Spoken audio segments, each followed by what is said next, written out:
Hello, my name is Jamila Walker, and I'm going to give a presentation on my recommendation for a mobile approach, and this is called responsive design. Um, there's a need for a mobile strategy for businesses, and as you see for the graphic chart, there's many companies say they do not have a well-defined long-term mobile strategy, and that's because there's a plethora of mobile strategies, and that can get confusing. That when the iPhone, Android phones, and iPads became bestsellers, businesses realized that their web presence needed to translate to those smaller screens. Otherwise, business websites would show that they are not well versed in the mobile approach with tiny text, tinier links, and a clustered layout, and the traffic and sales would decrease. The types of mobile approaches are the mobile app, which consumers still use mobile browsers, and a lot of businesses have apps that you can purchase or for free, but they're also the good quality ones are really expensive, and consumers still use their smartphone to browse the web on the mobile browser. And then there's a dedicated mobile website where there's a separate mobile site that offers a stripped down version of its content and carries their own web address, example m dot and whatever the website is. And then there's responsive design, which is the mobile approach that I recommend, and it is the same web code or HTML is delivered to every device, but tweaks the CS code, which determines the layout of web pages and allows it to determine the device size and adjust the layout accordingly. Should business go mobile? The answer is yes. And interestingly, there's a major companies are not quick to optimize their mobile. On the chart, it shows that 73% have said no. Is their website optimized for web?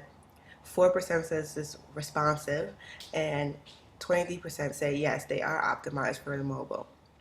And this is because it isn't fully clear how business should go mobile. What are apps? What is a mobile website? What is response design? Should they be on tablets? Um, the confusion explains why so many businesses are slow to have content that looks okay and functions properly on smartphones and tablet displays. But today I'm going to make the choice less confusing for you. What is responsive design? It's a technology that stretches or shrinks web pages to fit differently sized screens, and Google recommends responsive design as the best strategy for smartphones. And these days, responsive design is known as the golden standard in how to best deliver content across devices. There's a few advantages of responsive design, time and learnt, and long-term money savings. Responsive design is not cheap, but once it's implemented, it's a time saver because there's only a single version of the basic web code, and unlike direct mobile websites. One site, one URL. Unlike the direct mobile website where you need a totally different new URL, it eliminates the duplicate mobile websites with separate web addresses. It also rearranges itself to fit various screen sizes. Uniform user experience.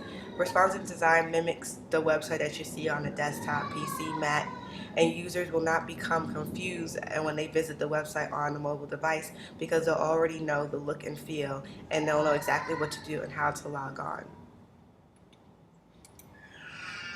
Advantages of responsive design content, and excuse me, I know my daughter is screaming in the background, I'm sorry.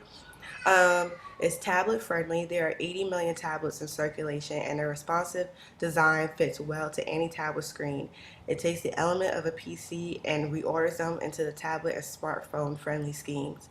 It leveraged HTML5. HTML5 is the new HTML and is an open web platform that migrates seamlessly across devices.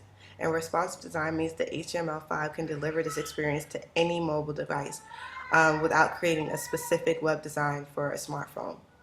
And responsive design works well on the desktop, and users can shrink their browser window when to multitask.